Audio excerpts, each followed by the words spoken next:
वक्त एक बड़ी खबर नाजरीन आ रही है। उत्तर प्रदेश में बढ़ते जराइम पर वजीर आला का रवैया सख्त। आज दोपहर करेंगे पुलिस के आला अफसरान के साथ मीटिंग। खवातीन और बच्चों के साथ होने वाले जराइम में इजाफा हो रहा है।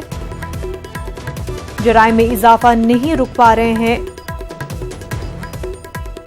जिना और कत्ल की वारदातें। मुस्लिम लीग समेत कई अहम तंजीमों ने किया तशवीश का इजहार। पुलिस पर दोहरे मयार अपनाने का भी इल्जाम। आईन और कानून की अबतर हालत के खिलाफ समाजी सतह पर काम करने की जरूरत।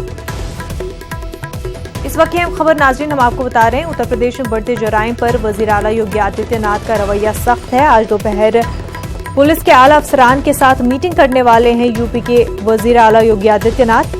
खवातीन और बच्चों के साथ होने वाले जराइम में इजाफा नहीं रुक पा रही है।